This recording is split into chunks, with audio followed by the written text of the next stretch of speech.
현재 기온 23.7도, 습도 66%입니다. 지금까지 아나운서 김기환이었습니다.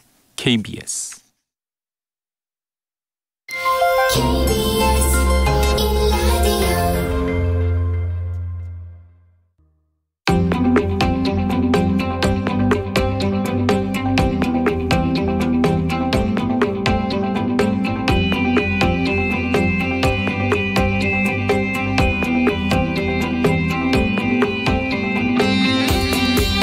김성환의 시사야.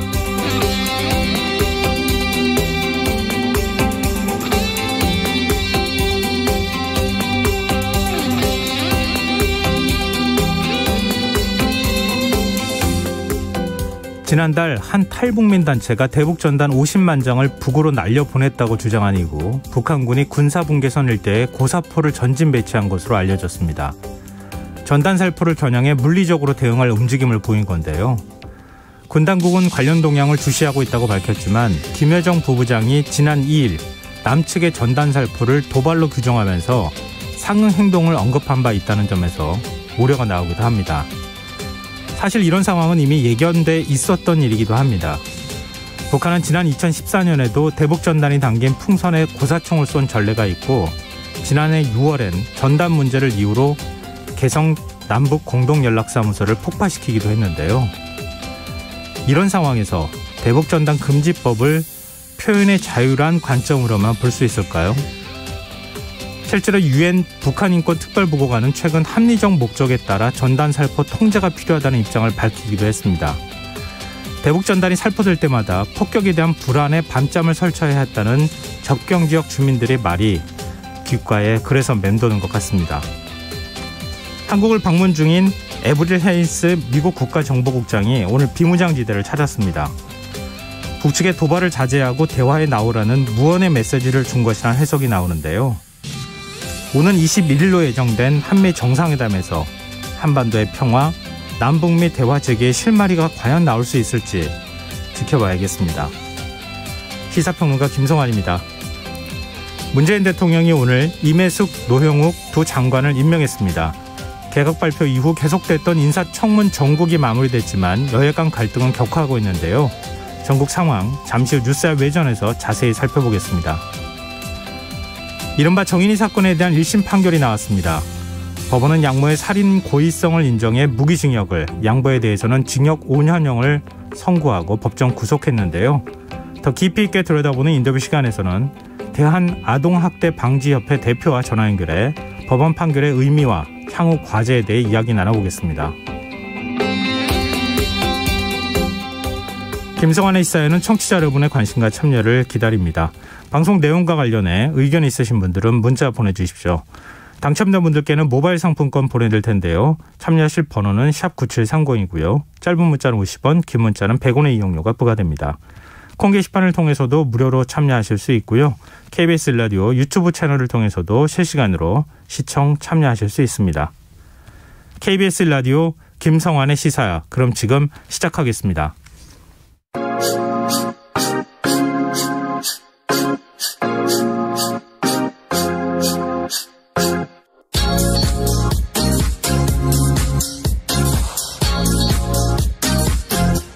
KBS 1라디오 김성환의 시사야.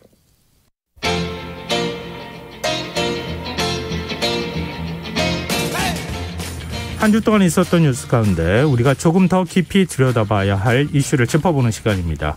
뉴스의 외전 함께 하실 패널 두 분 소개해드리겠습니다. 배종찬 인사이트K 연구소장, 김민하 시사평론가 두 분 자리하셨습니다. 안녕하세요. 안녕하세요. 안녕하십니까. 네. 두 분은 주말 앞둔 날이잖아요. 오늘 혹시 주말에 어떤 계획 있으세요? 글쎄 뭐 당장 주말 생각을 할 수가 없네요. 왜요? 이 시사회가 너무 중요하기 때문에 모든 생각은 우리 시사야 뉴스야 외전이 끝나고 난 다음에나 공간이 생길 것 같습니다. 네. 오늘 김민하 평론가 어떤 얘기하는지 들어보겠습니다. 네, 너무 이제 똑같은 경쟁으로 가면은 또 좋지 않아요. 네. 저는 이제 생뚱맞은 얘기를 하려고 생각 중인데 내일은 스승의 날이지 않습니까? 근데 제가 대학교 다닐 때는 저를 스승의 날이라고 제 생일처럼 챙겨주는 친구들도 있고 그랬습니다. 왜요? 얼굴이 늙어서 교수님 같다고. 네. 이보세요. 대학생 때는 그랬는데 이보세요. 요즘은 좀 쓸쓸하네요. 다 같이 얼굴이 늙어가지고. 네. 좀 우리가 스승님으로 챙겨드리면 어떨까요? 아닙니다. 네. 스승이에요. 네. 김성환 평론가님이 우리의 스승이죠. 네. 자, 이제 넘어가겠습니다. 결국은 이 얘기했습니다. 네. 우리의 진정한 스승이 있어요. 네. 네. 자, 이제 본론으로 들어가 보겠습니다. 문재인 대통령이 오늘 김부겸 국무총리, 임혜숙, 노영욱 장관에 대한 임명을 제거하면서 청문 정국이 사실상 마무리가 됐습니다. 일단 총평을 한번 듣고 싶어요. 어떤 분이 먼저 말씀해 주실래요? 저는 이제는 좀 변화가 필요하다고 봅니다. 이제 인사청문 제도의 개선이 필요하다 이런 생각을 절박하게 할 수밖에 없는 것이 인사청문회만 되면 앞으로도 이런 식의 악순환이 계속 반복될 것 같아요. 왜냐하면 도덕성 검증 중요합니다. 인사청문회는 이제 세 가지 목적이 있죠. 도덕적인 검증도 필요하고요. 네. 또 하나 이제 전문성 그리고 이제 마지막으로는 리더십입니다. 왜냐하면 장관의 이 총괄 수장이 된다라는 것은 단순히 일개의 연구원의 개념이 아니거든요. 개인 연구만 하면 되는 상황이 아니잖아요. 그렇죠. 그러니까 네. 누가 되었건 간에 와서 조직을 이끌고 갈 수 있는 리더십도 반드시 필요합니다. 그렇다면 사실은 도덕성 검증만 해야 되는 건 아니거든요. 최근에 나오는 그런 국민들의 여론을 보더라도 도덕성 검증 중요합니다. 기본입니다. 하지만 정책적인 능력을 검증하는 것도 상당히 중요한데 지금은 네.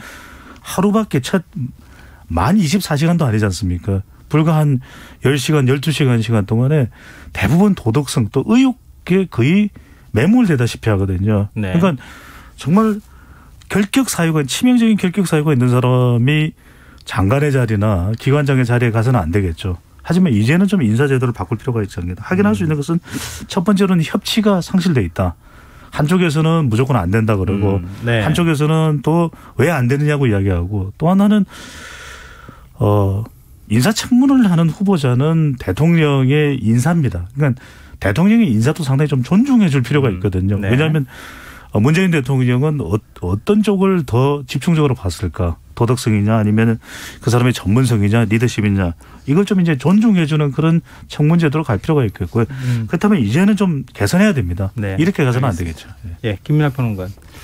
이게 정치권에서는 매우 중요한 문제였는데 우리 국민들이 생각하기에 얼마나 중요한 문제였는지는 저는 잘 모르겠어요. 무슨 말씀이냐면 정치권에서 굉장히 중요했습니다. 여야 관계에서 중요했고 네. 어쨌든 뭐 여야가 새로운 지도부가 이제 나름대로 들어서는 국면이기 때문에 얼마나 성과를 낼 것이냐 여기에 있어서 서로 지지 않으려고 하는 뭐 이런 국면도 있었고 그렇지 않은 국면도 있었는데 이 부분에서 중요했고 또 당청 관계에 관해 또 중요한 문제였습니다. 이따가 얘기하겠지만 그래서 정치권에서는 굉장히 중요한 문제였지만 국민들이 볼 때는 이 장관 후보자들이 문제가 없는 건 아닌데 그렇지만 이게 다 결격 사유인가라는 부분에서는 좀 애매한 부분도 있고 하지만 그래도 분명히 뭔가 기분 나쁜 부분들은 있거든요. 그 도자기 얘기라든가 이런 것들은 네. 사실 이게 뭐지 싶은 그런 부분들이 있어서 그래서 왜 이런 사람을 장관 후보자로 또 지명한 거지 이런 의문도 있고 그런데 이게 또 대통령은 지명할 만해서 한 것이다라고 이제 또 얘기를 대놓고 하니까 상당히 혼란스럽고 이게 그렇게 뭐 사생결단할 문제인가 이런 의문도 많이 있었을 것 같아요. 그래서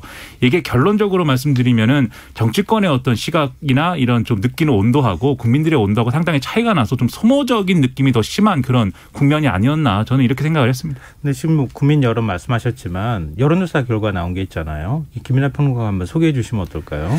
여론조사는 이제 이 여론조사 업체 STI가 지난 10일부터 11일까지 이틀간 전국 성인 1,000명을 대상으로 조사한 결과인데요. 이 논란이 되는 장관 후보자들을 대통령이 임명해야 됩니까? 이렇게 물어봤더니 네. 임명해서는 안 된다라는 응답이 전체 응답자의 57.5%로 집계가 됐습니다. 그리고 임명해야 한다라는 응답은 30.5%, 기타 7.4%, 잘 모르겠다가 4.6%였는데요. 이게 당연히 이제 사실 이 정파별로 쭉 갈렸는데 거기서도 좀 온도차가 있었습니다. 예를 들면 민주당 지지층에서는 임명 찬성 여론이 응답자의 이제 63.7%였는데 국민의힘 지지층에서는 임명에 반대한다라는 여론이 87.9%였습니다. 그러니까는 반대한다라고 보는 그 계층이 정파적으로 훨씬 더 이제 결집이 잘 돼 있는 그런 상황이라는 게 이 숫자에서는 이제 나타나는 측면이 있고요. 네. 정의당 지지층의 경우에는 반대가 52.3%, 찬성이 20.6%여서 역시 반대가 이제 우위긴 했지만 뭐 반대가 또 절대 다수인 뭐 그런 상황도 아니고 했기 때문에 이 지지하는 정당별로 좀 혼란스러운 그런 부분들이 있었으나 전반적으로는 어쨌든 부정적인 기류가 우세했다 그런 내용입니다. 인사청문제도 개선 문제는 뒤에 다시 한번 얘기를 하도록 하고요. 네. 왜 그럼 국민들은 이렇게 반대 여론이 더 높게 나오느냐. 그러니까 국민들은 왜 지금 불만스럽게 생각하는지 이게 제일 핵심적인 문제 아니겠어요. 네. 그러니까 물론 인사청문 제도 그리고 장관의 임명, 장관 자체의 어떤 자격 그리고 또 정치권의 뭐 정치공학적인 어떤 여러 가지 전략이나 이런 게 다 뒤섞여 있기는 하지만 그래도 장관 그 자체를 볼 때 왜 국민들은 이렇게 인식하고 있는가 이게 대단히 중요하다는 거죠. 이렇게 인식될 수밖에 없죠. 왜냐하면은 여론조사 결과도 지금 김일학 행동가 소개했지만 저는 이제 이 인사 장관 후보자 관련해서는 빅데이터 분석도 해봤거든요. 네. 빅데이터는 우리가 뭐 자세하게 공식적으로 조사 개요를 소개할 이유는 없겠지만 이 소셜 매트릭스 인사이트 다른 이름으로는 썸 트렌드라고 하는 빅데이터 분석을 해보면 세 가지 현상을 발견할 수가 있는 게 일단은 신상털기입니다. 그러니까 신상털기다. 신상털기가 되면 신상털기라는 것은 긍정적인 내용보다는 굉장히 부정적인 내용이 압도적일 수밖에 없는 것이거든요. 그게 이제 도덕성 검증의 전부라고 할 수 있느냐 이건 우리가 또 따져봐야 될 일인데 그렇게 되다 보면 임혜숙 장관 후보자는 장관이 됐죠. 임혜숙 장관의 경우에는 본인이 얼마나 학자로서 일을 잘한 건 잘 소개가 안 됩니다. 대부분은 그래 딸을 데리고 해외 학회 참석하는데 같이 갔어? 배우자의 논문을 밀어줬어. 이건 다 부정적인 내용일 수밖에 없는 거죠. 그런 내용이 나오다 보면은 결국 긍정적일 수가 없는 것이고 노영욱 장관도 이제 장관이 됐습니다만 노영욱 장관도 수많은 그 사람의 인생에서 세종시에 분양받은 아파트 이야기가 다 집중되잖아요. 네. 마찬가지로 박준영 장관 후보자도 문재인 대통령이 임명할 때는 해양수산부 전문가로서 일을 잘한다라는 그런 정평이 나 있기 때문에 임명을 했겠죠. 그런데 배우자의 도자기가 중심이 됐겠습니까? 그러다 보면 이런 인사청문회에서 집중되는 건 신상털기입니다. 그다음 어떻게 되느냐. 여론재판에 들어갑니다. 그러면 국민 여론은 좋아질 리가 없는 것이고 굉장히 흥미로운 것 중에 하나가 5월 7일, 9일 이렇게 시간을 나누어서 빅데이터 분석을 해보면 노영욱 장관 후보자가 굉장히 순위에 높게 떠오르는데 아주 놀라운 일은 13일 오전에 박준영 장관 후보자가 사퇴를 하거든요. 12일까지 빅데이터를 보면은 이 장관 후보자 연관의 1위가 박준영이에요. 가장 부정적이었다는 것이거든요. 그러면서 그게 이유가 됐는지는 모르겠습니다. 결국에는 마지막에 어떻게 되냐. 이렇게 분류가 되어버리면 국민들은 실망할 수밖에 없다. 그러니까 신상틀기, 여론재판, 국민 실망 순으로 이어지게 되는 거죠. 그러니까 알려줘야 할 것들이 제대로 국민들한테 알려지지 않고 부정적인 메시지나 내용들만 알려지기 때문에 이런 식으로 부정적인 여론조사 결과가 나올 수밖에 없다. 그러니까 이런 인사청문 제도는 좀 바꿔줘야 되는 거 아니냐. 이제 이렇게 연결이 자연스럽게 되는 건데요. 도덕적인 문제가 있다는 걸 감싸려는 것이 아니라 뭔가 균형감 있게 될 수 있는 청문 제도가 필요하다는 거죠. 그러니까 어느 순간부터 사실은 야당 입장에서는 정부를 공격하거나 아니면 현 정부의 문제를 지적하기 위한 수단으로서 인사청문회를 대하는 이런 일들이 계속 반복돼 왔다는 거죠. 이건 뭐 현 정부뿐만 아니라 이전 정부 때도 마찬가지였고 지금 민주당이 야당이었을 때도 비슷했단 말이에요. 그러니까 대통령이 임명권을 갖고 있는 상황에서 야당이 뭔가 대통령의 실정이나 이런 것들을 부각할 수 있는 굉장히 좋은 수단으로 인사청문 제도가 지금 변질이 좀 된 측면이 좀 있기는 하다. 이런 생각이 들거든요. 근데 지금 이렇게 배종찬 소장의 의견에 대해서 김민하 평론가 어떻게 보십니까? 일단 저도 뭐 그런 이제 여러 가지 노이즈들을 다 걷어내고 그냥 의혹과 그것에 대한 해명 자체만 봐도 부적절한 측면은 분명히 있다. 이걸 전제하고 있는데 말씀을 드리겠습니다. 그건 분명한 사실이에요. 그래서 그 부분과 관련돼서는 정말 그렇게 우리 고위공직자들은 하나도 티가 없이 이렇게 깨끗하게 산 사람이 정말 없는가 이런 의문을 가지면서 말씀을 드리자면 이런 제기되는 의혹들이 나름대로 이제 설명할 수 있는 뭐 근거가 없는 건 또 아니었다라는 점이죠. 예를 들면 이명숙 후보자의 경우에는 어쨌든 학회에 참석하고 이럴 때 그 학회에서 뭐 가족을 동반해서 좀 오십시오 하는 그러한 이제 내용도 이제 있었던 것이고 일종의 관행처럼 있었던 것이고 그리고 이제 논문 문제도 사실 논문 표절이라거나 그다음에 무슨 뭐 이건 부적절한 표현입니다만 뭐 논문 내줘 뭐 이런 것들이 꼭 그렇게 볼 것은 아니다라고 본인도 해명을 했고 또 과학기술계에서도 그런 취지의 입장을 냈거든요. 논문은 문제가 없다. 네. 그러니까 이런 부분들이 있었는데 이게 야당이 이것을 어떤 정치 공세의 하나의 좀 여러 가지 요인으로 공격 도구로 삼다 보니까 바로 이제 프레임을 만들지 않습니까? 여자 조국 이렇게 만들어 버리니까 거기서 이명숙 후보자가 어떤 해명을 하더라도 저것은 변명이구나. 국민들이 이제 이렇게 볼 수 있는 그러한 이제 맥락들이 있는 거죠.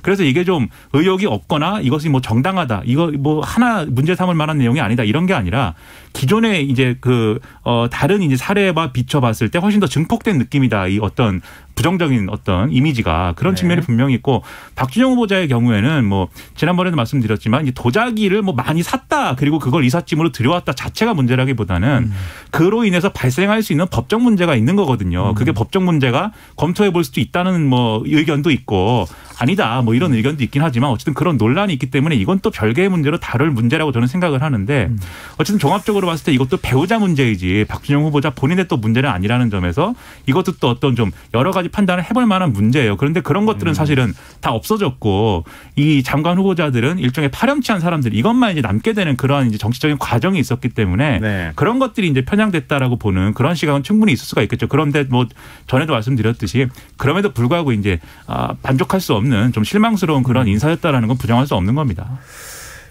참 그 고민스러운 부분인 것 같아요. 네. 근데 지금 말씀하셨던 것처럼 뭐 신상털기를 하든 도덕성 검증을 할 때 그거 뚫고 올라오는 후보자들도 있잖아요. 그렇죠. 김민하 평론가도 얘기하셨던 것처럼 우리나라 뭐 관료라든가 아니면 뭐 학자들 이런 사람들의 어떤 자기 관리가 이 정도밖에 안 되나 이런 것들 국민들 확인하니까 보편적인 국민들의 시각에서 볼 때는 대단히 실망스럽게 보이는 측면도 사실 부인하기는 어렵거든요. 아쉽죠. 네.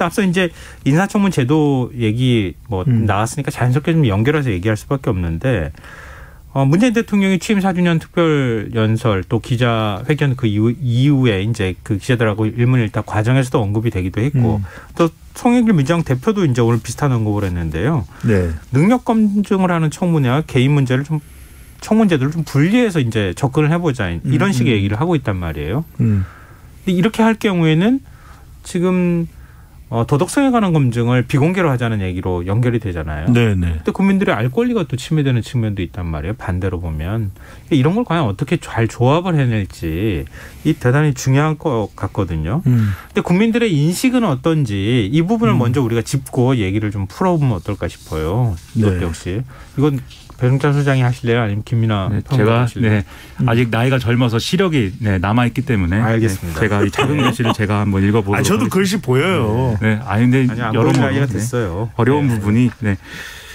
그래서 이것은 한국갤럽이 매일경제와 MBN 의뢰로 지난 11일부터 12일까지 이틀간 성인 남녀 1,007명을 상대로 이제 조사를 한 결과인데 인사청문회 후보자의 도덕성과 정책 능력을 모두 공개로 검증해야 하는가 이렇게 질문을 했습니다. 그랬는데 응답자의 76%가 다 공개로 해야 된다. 이렇게 답을 했고요.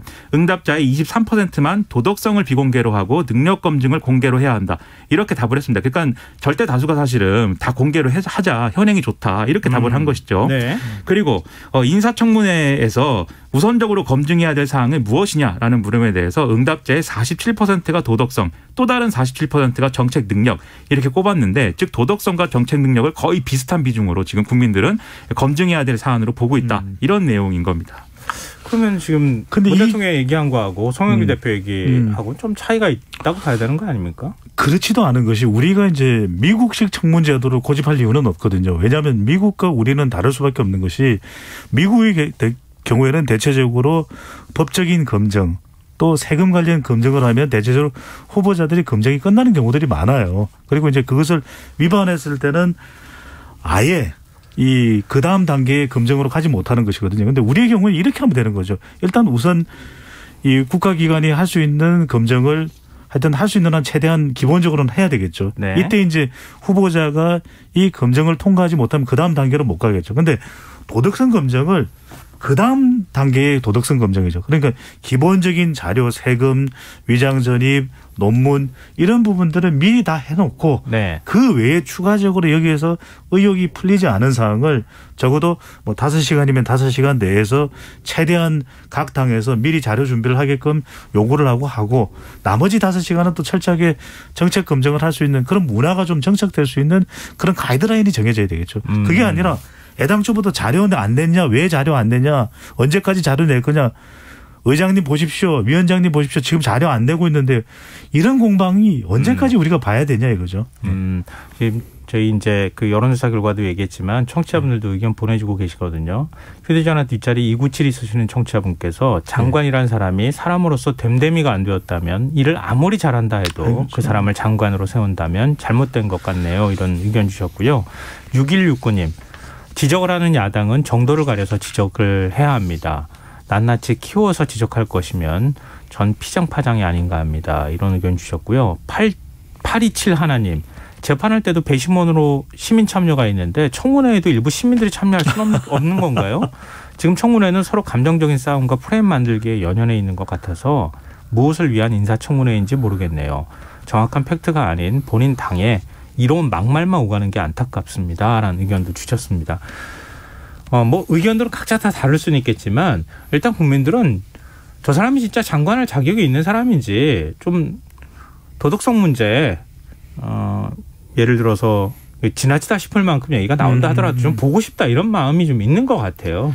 그렇습니다. 그래서 이제 청문회제도 개선을 위해서 3가지가 필요한 건데요. 지금 말씀하신 부분이 뭐냐면 비공개로 만약에 도덕성 검증을 국회가 한다고 했을 때 국민들이 그 안에서 이 비공개로 하지만 명확하게 그 후보자들의 도덕성을 정말 엄밀하게 정말 낱낱이 다 검증할 수 있겠느냐에 대해서 의문을 갖고 있는 겁니다. 그것이 비공개로 검증이 되면 오히려 서로 이렇게 봐주기 하면서 주고받기 하면서 그렇죠. 대충 그냥 할 수도 있겠다. 그렇죠. 이번 국면 같으면 그 안에서 이제 거래를 할 것이다. 어떤 후보자는 그럼 떨어뜨릴 테니까 국무총리 인준해주고 그다음에 상임위원장 법사위원장 줄 테니까 이거는 그냥 넘어갑시다. 이런 식으로 그럼 실제로 도덕성 검증이 제대로 이루어지겠는가에 대한 의문이 제가 볼 때는 있는 것 같아요. 그래서 정치 전반에 대한 불신을 지금 불신이 방금 말씀드린 여론조사나 이런 데 반영되는 측면이 하나가 있는 것 같고 두 번째는 이게 인사청문회뿐만이 아니라 고위공직자라든지 우리나라의 이제 좀 고위층들에 대해서는 일반적인 차원에서의 좀 어떤 엄격함이 우리 국가에 필요한 것 같습니다. 예를 들면 미국 말씀하셨는데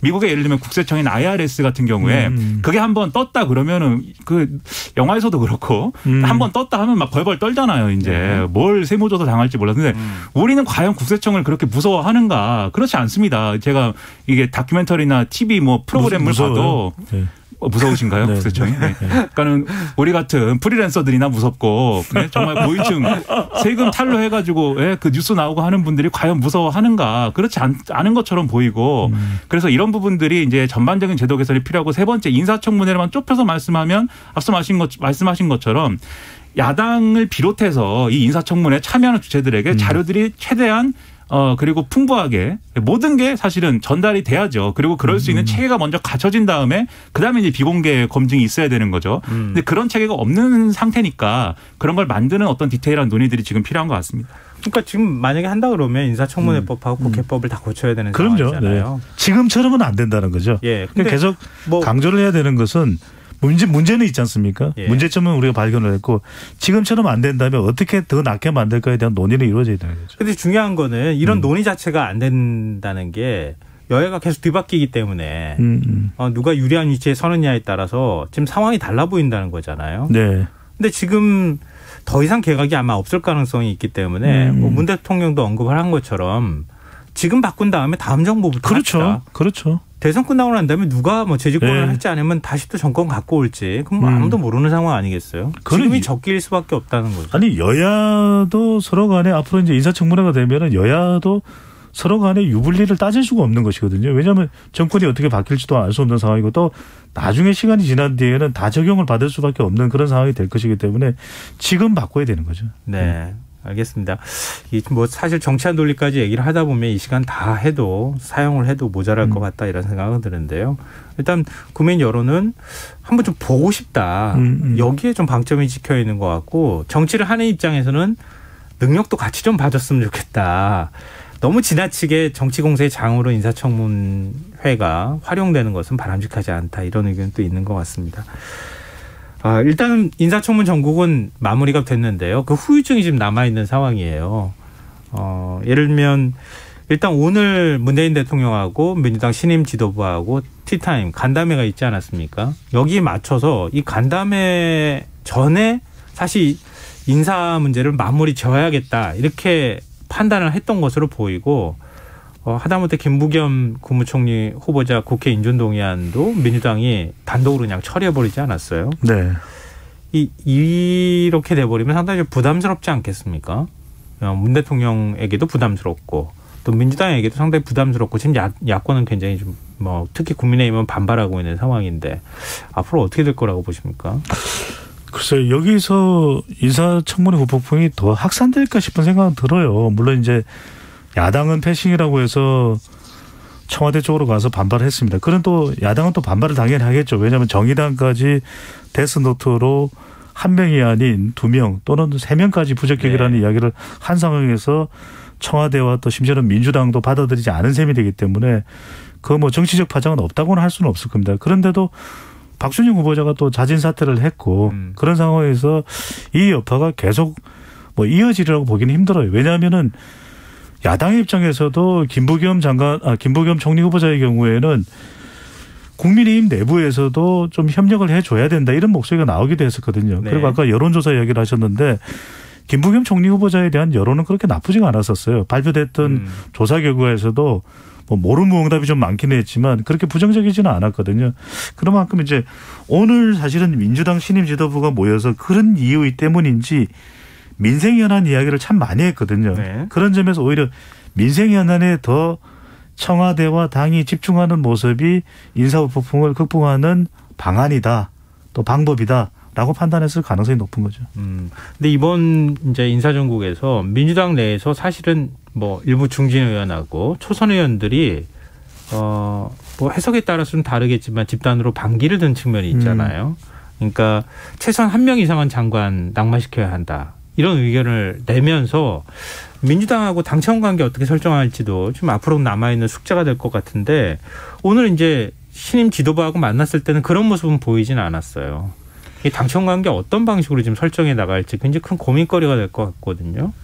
오늘도 송영길 대표는 자기 목소리를 내겠다는 의지는 나름대로 이제 분명히 보여줬던 것 같아요. 근데 거기에 대해서 문재인 대통령이 앞으로 어쨌든 앞으로의 전국은 당이 좀 이렇게 많은 의견을 주도를 하고 이런 것들은 필요하다 이렇게 얘기를 했고 거기에 더불어서 이제 강조한 것이 역대 정권을 보면은 항상 정권 말이 되면은 여당하고 정권하고 막 충돌하고 그런 사례들이 이제 없지 않았는데 이번에 이제 그러지 않을 수 있도록 우리가 노력을 해보자라고 하면 다독인 거거든요. 그러니까 사실은 이게 권력이라는 것은 청와대 권력이라는 것은 대통령 임기가 얼마나 남았느냐에 따라서 늙어갈 수밖에 없는 것이기 때문에 이게 어쨌든 의견이 서로 이제 뭔가 정권 재창출을 해야 되는 여당 입장하고 그동안의 어떤 정권의 어떤 해온 일들의 어떤 철학을 지켜야 되는 청와대하고는 충돌하고 이렇게 이견이 드러나는 건 불가피한 일입니다. 그래서 이제 지금 대통령 취임 4주년 연설에서도 그랬고 오늘도 그랬고 계기가 있을 때마다 이 당청 간의 이제 입장의 차이는 하나도 없었고 우리는 계속해서 의견이 같다는 것을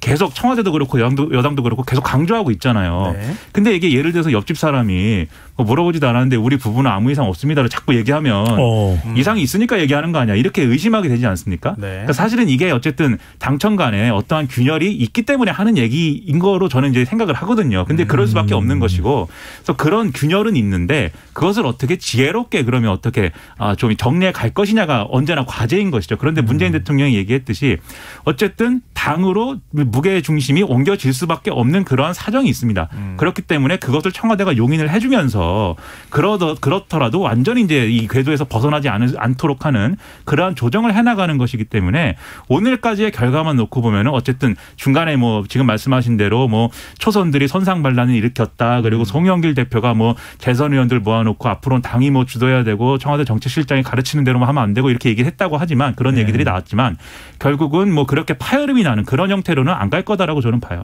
네. 배승찬 소장 하실 말씀 없으시고 이번에 대해서? 옆집 사람이 이야기를 못 믿는다고 해가지고요. 저는 믿는데. 아니 자꾸 얘기를 하면 이제 오히려 이제 의심을 하게 된다는 것이죠. 네. 아니 그렇죠. 아니라고 너무 나 아니야 이렇게 얘기하면은 그런 것처럼 보이는 측면도 있기는 하잖아요. 그런데 이제 당청 간의 관계는 그게 또 자연스러운 것이죠. 왜냐하면은 임기 후반부에 또 차기 대선을 앞두고 있는 마당에서는 이견이 당연히 있죠. 네. 그리고 초선 의원들이 또 당을 위해서 쓴소리를 안 한다는 것도 이상한 거 아니겠습니까? 그런 만큼 의뢰이 또 우리 한국 정치에서는 줄곧 나타났던 그런 장면인데 이제 중요한 건 그거겠죠.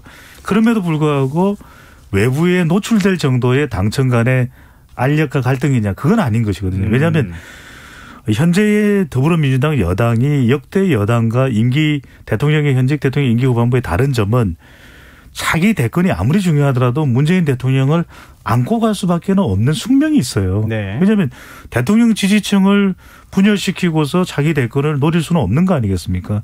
역대 대통령의 경우에는 실제로 뭐 탈당을 하거나 또는 당과 선을 긋거나 그런 경우들이 많았기 때문에 그렇지만 지금 여당의 경우에는 현실적으로도 문재인 대통령과 청와대와 함께 갈 수밖에 없는 상황이라는 것이죠. 그러니까 과거의 사례를 봐도 이 당청 관계가 임기 말에 무너진 사례는 정권 재창출에 실패했습니다. 그렇죠. 근데 자연스럽게 이렇게 어쨌든 힘의 중심축이 넘어간 사례를 보면은 결국 정권 재창출에 성공했거든요. 그걸 알기 때문에 청와대와 여당이 다 그걸 알기 때문에 지금 일부러라도 이렇게 파열음 내고 이럴 수는 없는 조건인 거죠. 오늘 문재인 대통령도 그런 취지의 발언을 사실 내놓기도 그렇죠. 했더라고요. 네. 보니까 아마 민주당은 과거 열린우리당 시절이 떠오르고 있지 않을까 싶어요. 그때 굉장히 아픔을 많이 겪었고 정권을 내주고 난 다음에 그렇죠. 그 한 8, 9년 동안을 사실은 중심성 없는 당의 모습을 보여왔기 패족 때문에. 이야기까지 나왔으니까요. 그렇죠. 네. 근데 지금 이제 그 고민스러운 부분은 문재인 대통령이나 민주당 역시 마찬가지지만 지금 임기 말이잖아요. 네. 민주당도 거기에 대해 책임을 질 수밖에 없는데 코로나 상황 극복해야죠. 지금 경제 다시 활력이 돈다고 얘기를 하는데 경제 문제를 가지고 확실히 체감할 수 있는 변화를 만들지 않으면 나중에 가서 대선 때 가서 또 심판받는다는 거죠. 그렇죠. 그 문제를 풀기 위해서는 인사 문제를 빨리 건너갔어야 되는 필요가 있었던 것인데 지금 국민의힘 입장에서 바라볼 때에는 이때 끊어주지 않으면 안 되는 상황이기도 하잖아요. 또 역으로 보면. 맞습니다. 굉장히 강한 지금 반발을 하고 있는 상황이에요. 네. 뭐 청와대 분사 앞에 가가지고 거기서 또 과거 황교안 전 대표의 모습이 떠오르는 그런 장면들이 또 보이기도 하고 그러는데 지금 야당하고 어떻게 관계를 풀어나갈지 이 굉장히 큰 숙제 아니겠어요? 참 어렵죠. 그러니까 여당으로서는 야당과 협치를 하는 것이 교과서적인 이야기인데 그렇다고 해서 차기 대권을 앞둔 상황에서 또 대통령의 임기는 약 이제 1년여 또 채 남지 않은 상황에서 그렇죠. 마냥 또 야당과 모든 현안들을 다 협치의 선상에 올려놓을 수만도 없거든요. 네. 참 중요한 건 그런 것 같아요. 그러니까 실질적인 결과를 만들어낼 수 있는 협의를 한다면은 효과적이겠지만, 그러니까 집중적으로 송영길 대표가 판단해야 되는 거는 그래도 민생에 조금이라도 도움될 수 있는 답을 만들어내기 위한 야당과의 협의 내용은 뭘까? 이 부분에 사실은 골똘히 해야 되겠죠. 이걸 정치적인 정쟁으로 끌고 간다면은 양쪽 다 피해를 입을 수밖에 없기 때문에 여기서 이제 중요한 것이 송영길 대표가 좀 선택과 집중을 어디 쪽에 가져가느냐, 이게 상당히 중요하다고 봐야 되죠. 그러니까 이게 손뼉이라는 것도 이제 손이 마주쳐야 이제 소리가 나는 것인데 지금 결국은 국민의힘이 어느 수준에서 지금 뭐 이렇게 반발하고 뭐 이렇게 할 것이냐가 중요한 문제인데 이게 여당이 손을 내밀면 잡지 않을 겁니다. 일단 잡지 않을 것으로 보이는데 그렇다고 네. 해서 좀 또 더군다나 6.11 전당대회를 앞두고 있는 그렇죠. 상황이기 때문에 그렇죠. 근데 그렇다고 해서 바로 그 조건 때문에 극단적인 어떤 장애투쟁이나 이런 것도 지금 하기 어려울 거예요. 왜냐하면 그렇게 장애투쟁으로 쭉 밀고 가기 위해서는 상당히 리더십의 중심이 있어야 되고 거기에 따라서 일사불란하게 의원들이 이렇게 좀 따르고 이런 모양새가 있어야 되는데 지금 전당대회를 눈앞에 뒀다 그러면은 내부에는 노선 갈등이 있을 수밖에 없는 거고 실제로 있는 상황 아닙니까? 그러다 보면은 이제 이게 뭔가 어떤 이제 장애투쟁의 과정에서 어떤 행동을 했을 때 그것을 과거를 연상시키는 거 아니냐 뭐 이런 얘기가 나올 수도 있는 것이고 굉장히 좀 경쟁 구도가 계속해서 이제 재생산될 것이기 때문에 또 이렇게 자유롭게 막 이렇게 일방적인 투쟁을 할 수도 없는 거예요. 그래서 이게 손을 잡지도 못하지만 마구 또 이렇게 싸울 수도 없는 국면이라는 거를 여당이 좀 지혜롭게 이용할 필요도 있는 것 같고 네. 그래서 야당이 손을 잡지 않더라도 네. 손을 계속 내미는 제스처는 필요합니다. 내밀고 손이 좀 이렇게 무한해지더라도 다시 걷어들이더라도 그걸 많이 하면 그것들이 쌓여서 국민들이 평가할 수 있는 근거가 되기 때문에 그런 점에서 신경을 많이 쓰는 게 중요한 것 같습니다. 김민하 평론가 굉장히 중요한 점을 지적해 주신 거 아닌가 싶거든요. 네. 감사합니다. 손을 치고 잡지 않더라도 손을 계속 내미는 모습을 보여주는 것. 야당이 협의에 응하지 않을 수 없는 카드를 자꾸 던져주는 것. 이게 여당이 해야 될 일일 거고. 그렇죠. 당연히 이제 그게 이제 여당의 역할인 거지, 그죠? 네. 그래서 가장 많이 사실은 등장해야 되는 단어가 민생입니다. 네. 어려운 때니까. 그래서 민생 이야기를 하다 보면 야당도 협력을 하지 않을 수밖에 없는 그런 지점이 있거든요. 그렇다면 그건 협치가 되는 것이고 또 중요한 것이 진보냐 보수냐를 떠나서 사실 가장 실용적인 것. 지금 코로나 국면 백신 확보 또 경기 회복 부동산 이건 여당만 가지고 또 안 되는 것이거든요. 네. 이걸 통해서 사실은 중도층이 환호할 수밖에 없는 그런 정책의 효과라면 진보와 보수 쪽도 만족할 수밖에 없다. 이런 마음가짐으로 접근을 해야 되겠죠. 그러니까 야당도 힘 조절이 필요하고 여당도 야당하고 같이 자꾸 잡으려고 하는 모습이 필요하다. 네, 여기서 한 매듭을 좀 졌으면 좋겠습니다. 지금 여러분께서는 KBS 라디오 김성환의 시사를 듣고 계십니다. 뉴스야 외전 김민하 시사평론가 배종찬 인사이트 K연구소장 두 분 패널과 함께하고 있습니다.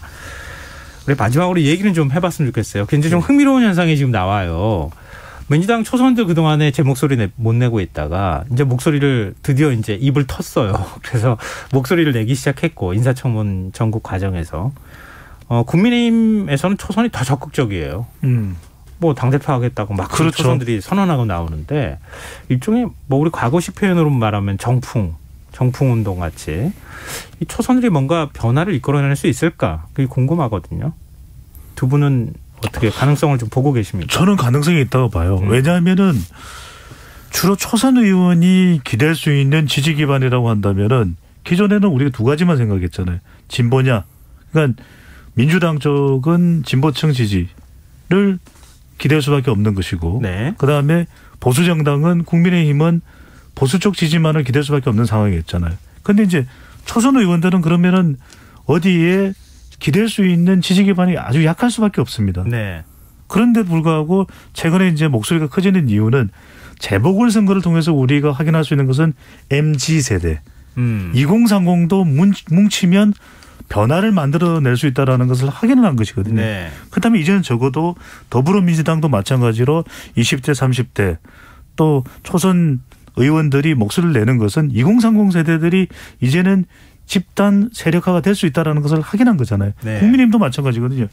송파갑에 지역구를 두고 있는 김웅 의원 그리고 이준석 전 최고위원 또 분당의 김은혜 의원 등이 이제 당대표 출마하겠다 그러니까 각종 여론도 주목하는 그런 상황이에요. 네. 그건 이제 2030 이른바 이제는 영남이다 또는 라떼 꼰대 정당이다가 아니라 신구의 변화를 원하는 것 같아요. 네. 그래서 저는 지금 초선 의원들은 이른바 이제 이 정치 신인이라고 볼 수 있잖아요. 이들을 밀어줄 수 있는 세력이 생긴 겁니다. 네. 2030 MZ 세대의 등장이 전 충분히 이런 새로운 변화를 만드는 원동력이 될 수 있다고 봐요. 굉장히 중요한 그러니까 초선이 뒤에는 MZ 세대가 있다. 그러니까 함부로 초선을 못하는 거죠. 예, 약하다 이렇게 얘기할 수가 없는 상황이다. 굉장히 중요한 포인트인 것 같은데요. 김민하 평론가는 어떻게 보세요? 국민의힘에서 좀 더 초선들의 발언권이 셀 수밖에 없는 게 두 가지 과정이 있어서 첫째는 이제 기존의 개파 구도가 무너졌고 친이 친박하는 게 완전히 없어지진 않았지만 당의 주류적인 어떤 개파 질서로서 남아있는 건 아니지 않습니까? 그게 무너졌기 때문에 초선들의 목소리가 더 클 수가 있고 두 번째는 김종인 비대위 시절에 이제 해놓은 게 있기 때문에 그때 초선들이 키워진 게 있기 때문에 좀 더 이제 큰 목소리를 내는 것 같은데요. 그래서 이게 결국은 세대 교체라는 어떤 그러한 프레임으로 변화를 이끌어낼 수 있는 어떤 이 조건과 계기는 될 것 같아요. 그런데 그 변화의 결과가 그러면 보수가 뭐 보수가 아니게 되는 거냐? 또 그건 아닌 거죠. 그리고 그러한 보수가 새롭게 옷을 갈아입는 게 우리 사회에 좋은 거냐? 그건 또 결과를 지켜봐야 하는 것이고 마찬가지입니다. 이게 세대 교체의 어떤 흐름은 지금 사실은 이 여당 입장에서는 야당은 세대 교체 흐름이 상당히 강하게 지금 올라오고 있지만 여당은 그렇지는 않아요. 네. 어쨌든 초선들이 목소리를 내고 있지만 하지만 만약에 두 정당이 세대 교체 경쟁을 하고 세대 교체로 서로 이제 좀 앞서 나가기 위해서 뭐 겨룬다고 하면 국민들이 그거 굉장히 굉장히 긍정적으로 볼 것인데 그 변화의 결과가 그러면 여당의 경우에 좀 더 진보적인 당이 될 수도 있는 거고 좀 더 중도적인 당이 될 수도 있는 거거든요. 그건 또 별개의 판단입니다. 그래서 그 결과는 지켜봐야 되지만 하지만 그럼에도 불구하고 어쨌든 기성 정치가 해온 어떤 여러 가지 부정적인 측면이 없는 게 아니기 때문에 세대 교체 자체는 좀 응원하고 싶은 마음입니다. 저는. 두 분 다 지금 초선 응원을 해주셨어요. 김민하 평론가가 또 MZ 세대예요. 아, 그런가요? 네. 아니에요? MZ 세대 뭐 네, 내년에 40살입니다. 네. 아, 라떼 세대네요. 아, 그래요? 네. 라떼. 지금 다 알면서 이렇게 마지막으로 지금 끝날 시간 다 됐는데 이렇게 한번 하세요. 김민하 평론가도 한 말씀 하십시오. 라떼보다는 네, 아메리카노를 좋아합니다. 라떼는 제가 마시고 있잖아요. 아메리카노를 드시고 계시네요. 네, 마무리하겠습니다. 이렇게 항상 웃음으로 마무리해 주셔서 고맙습니다. 네. 뉴스의 외전 오늘 여기까지 하겠습니다. 지금까지 김민하 시사평론가, 배종찬 인사이트 K 연구소장 두 분과 함께했습니다. 고맙습니다. 고맙습니다. 감사합니다.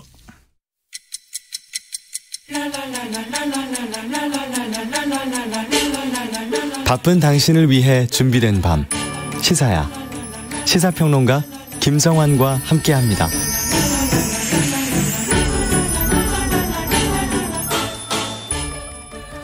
생후 6개월 된 영아를 학대해 숨지게 한 혐의를 받는 양모에 대해 1심 법원이 살인죄를 인정하고 무기징역을 선고했습니다.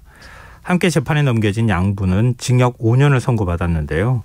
오늘 전국 각지에서 법원 앞으로 모인 일부 시민들은 1심 선고 소식을 듣고 아쉬움을 토로하기도 했습니다. 대한아동학대방지협회 공혜정 대표 연결해서 오늘 2심 판결 어떻게 봐야 하는지 조금 더 자세히 얘기 나누도록 하겠습니다. 대표님 안녕하십니까? 네, 안녕하십니까? 네, 오늘 그 재판이 열린 법원 앞에 가셨다고 들었어요. 네네. 그 앞에 현장 상황은 어땠습니까? 예, 이제 전국의 협회 회원들이 오전 7시 무렵부터 모여들기 시작해서 네. 오늘 날이 굉장히 더웠잖아요. 네. 예, 때약볕 아래서 눈물을 흘리면서 시위를 했고요. 간절한 마음으로 법정 체결형을 기다렸습니다. 그런데 이 경찰 측에 너무 과도한 과잉 경호로 인해서 네. 좀 마찰도 좀 있었습니다. 과잉 경호라는 게 어떤 걸 말씀하시는 거죠?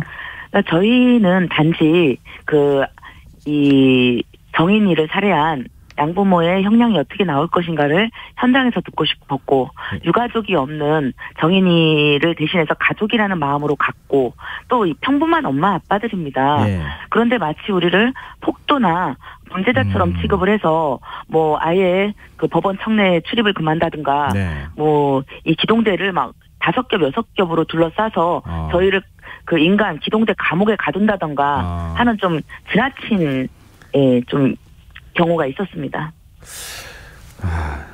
참 이번에 이제 1심 법원이 무기징역 양모에게 선고하지 않았습니까? 네네. 근데 법원 앞에서 이 소식을 들으신 거죠? 네네. 이제 저희가 이렇게 처음에 좀 여러 가지 뭐 잘못된 소식이 전해지기도 했었어요. 너무 중간에요. 간절하게 기다리다 보니까 그러다 보니까 막 굉장히 초조했고 때로는 절망도 했고 하다가 결국에 이제 무기징역 이 소리가 들려와서 확정이 됐다 해서 거기 이제 있었던 저희 한 250여 명 정도 되는 회원들이 서로 이제 환호도 지르고 서로 붙들고 울기도 하고 했었습니다만은 이제 양부의 그 5년형에는 좀 다들 많이 아쉬움을 금치 못했었습니다. 일단 그러면 양모에 대해서 무기징역을 선고한 것에 대해서는 대표님이나 아니면 그 앞에 같이 이제 항의를 하셨던 분들도 이 정도는 어느 정도 수긍할 만한 수준이다 이렇게 보셨는데.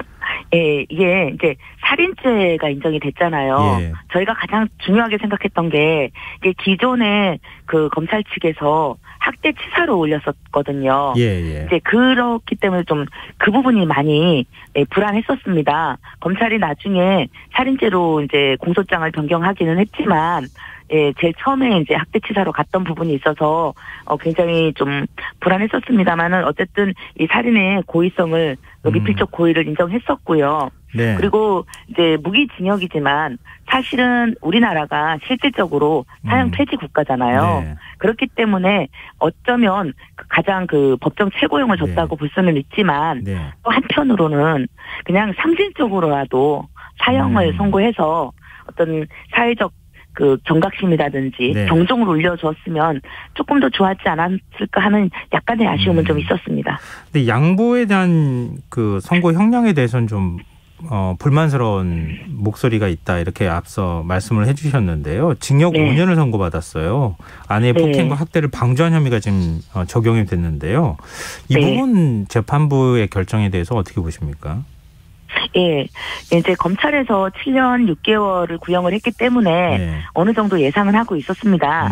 그런데 이제 막상 5년형이 선고가 되고 나니 이 아동학대가 3번 들어갔었잖아요. 네. 그런데 아동학대 신고를 당할 때마다 가장 적극적으로 그 나와서 그 경찰이라든지 아동보호전문기관 등을 상대를 하면서 아니다라고 거짓말을 하면서 방어를 했던 사람이 네. 그 양부였기 때문에 이 사람은 모든 것을 알고 이 거짓으로 이 아이에 대한 아동학대 사실을 덮으려고 했기 때문에 적극적 의미에서의 공범이다라고 이제 국민들은 생각을 하고 있는데 예. 단순 방임이라든가 이제 어떤 약간의 동조 요 정도로 기소를 했던 부분에서는 조금 아쉬운 점이 많이 있습니다. 그리고 이제 5년이 선고가 됐지만 네. 이 사람 저희가 이제 본법상에 들어가서 그 정인이 그 포렌식으로 그 복구가 된 그 네. 영상을 제가 봤거든요. 네.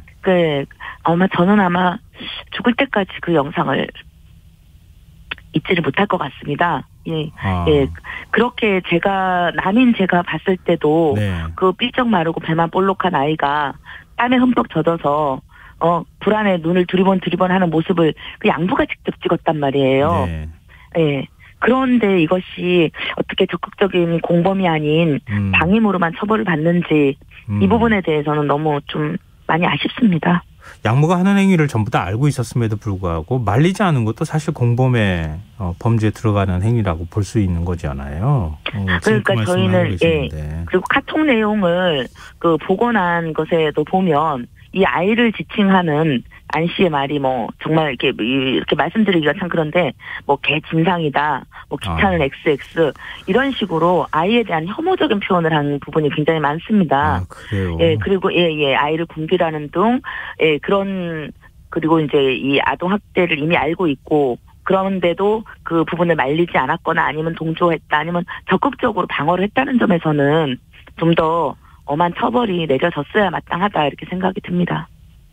이 양모측 변호인은 재판 내내 정인이의 배를 밟았다는 공소 사실을 계속 부인했다고 하더라고요.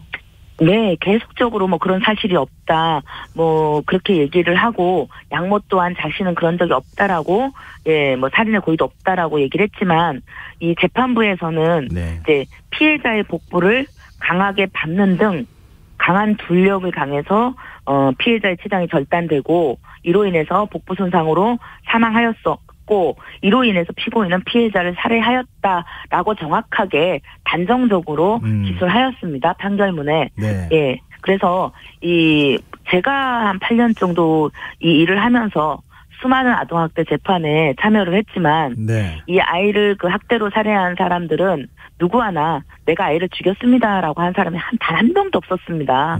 다 살인의 고의가 없었다라고 했지만 그러나 재판부가 현명하게 이것을 살인으로 판단을 해주신 것에 대해서 감사합니다. 네. 1심 선고에 앞서서 양부모가 법원에 반성문을 14건 냈다고 하더라고요. 또 양모의 옥중 편지 내용이 또 일부 유출이 되면서 또 논란이 일기도 했는데요. 네. 혹시 보셨어요? 반성문이나 옥중 편지? 네, 반성문은 제가 직접 보지는 못했고 언론에 소개된 것만 봤고요. 이제 유출된 그 편지는 저도 어떤 과정을 통해서 이렇게 유튜브에 올라온 것을 보게 됐습니다. 그런데 그걸 본 날 제가 잠을 못 잤었습니다.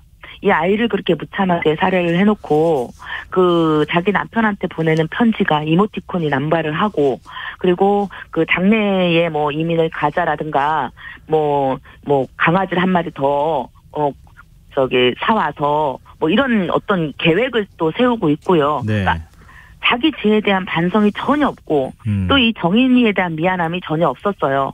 그리고 마치 무슨 성교 캠프를 간 것처럼 그렇게 끔찍한 살인을 저지른 사람이 뭐 하나님의 은혜로 뭐 이런 복음을 전하러 이런 큰 뜻으로 뭐 이런 식의 표현을 해놓은 걸 보면서 네. 이 사람은 그냥 정상적인 어떤 사람은 아니다라는 생각과 함께 너무 큰 충격을 받았고 그 분노를 금할 수가 없었습니다. 그렇기 때문에 재판부에 반성문을 낸 것은 그냥 가명을 노리는 하나의 행위였지 진정으로 반성했다고 보기가 어려운 게 아니라 전혀 반성하지 않았다라고 단정할 수가 있겠습니다.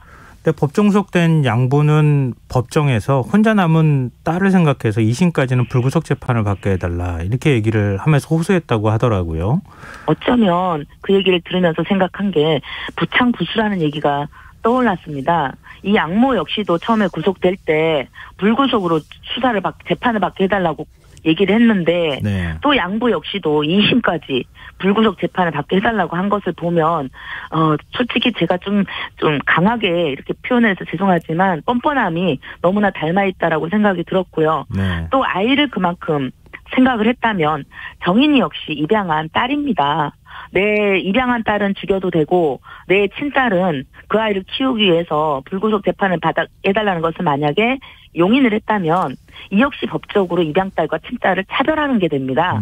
그렇기 때문에 이 부분에 대해서 이 뻔뻔함을 받아들여지지 않은 부분 굉장히 고맙고요. 그리고 이제 큰딸을 생각하면 너무 가엽죠. 어쨌든 그 아이도 피해자라고 생각을 하고 정서적으로 큰 충격을 받았을 것이고 어쨌든 평생을 그 살인자 엄마의 딸로 살아가야 되기 때문에 그 아이에 대한 어떤 치료도 분명히 지원이 돼야 될 것으로 생각을 합니다. 양부모 측은 항소한다고 하던가요? 어떻게 얘기가 전해지겠습니까? 받아들이기 좀 쉽지 않겠죠. 일주일 내에 함소를 하겠지만 저희는 이제 검찰이 애초에 사형 구형을 했잖아요. 그런데 어쨌든 그보다 한 단계 낮은 무기징역이 나왔기 때문에 뭐 당연히 그 입양 부모는 항소를 할 것이지만 검찰에서도 항소를 할 것인가 아니면 무기징역에 만족할 것인가 이 부분이 저도 참 궁금합니다. 최근 2살 난 입양아가 양부에게 학대당해서 의식불명의 상태에 빠지는 일이 있었잖아요. 이 입양아 학대 사건이 잇따라 지금 벌어지고 있는데요. 입양하는 과정이나 사후관리 시스템에 혹시 문제는 없습니까?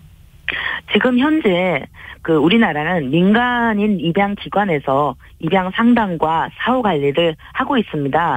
근데 입양 장려가 목적인 민간 기관이 당연히 상담을 하게 된다면 입양을 권장할 테고 사후 관리 역시 그 입양이 하나의 성과인 민간 기관에서 사후 관리를 했을 때 과연 그 아동을 위한 그 객관적인 어떤 판단을 하겠는가라는 의문이 듭니다. 그렇기 때문에 이 입양이라는 것이 이 장려가 목적이 아니잖아요.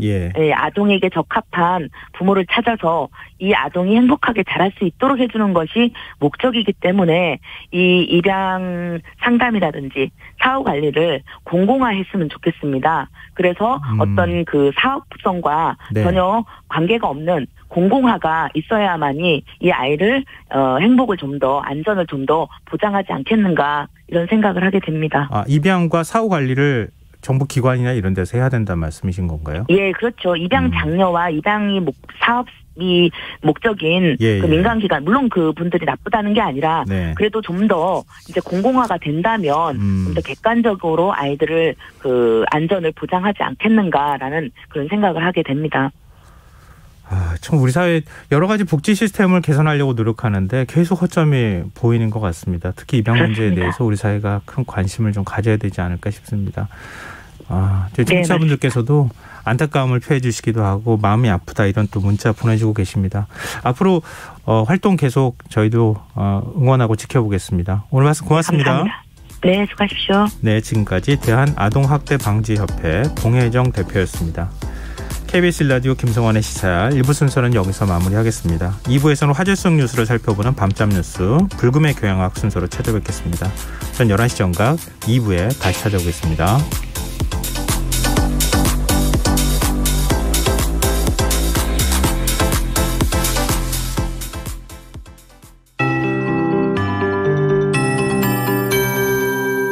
KBS 58분 날씨. 주말 내내 전국에 비가 오겠습니다. 이 비는 월요일까지 이어지겠고 비가 내리면서 더위는 누그러지겠습니다. 내일 전국이 대체로 흐린 가운데 제주도에 비가 오겠고 새벽에 전라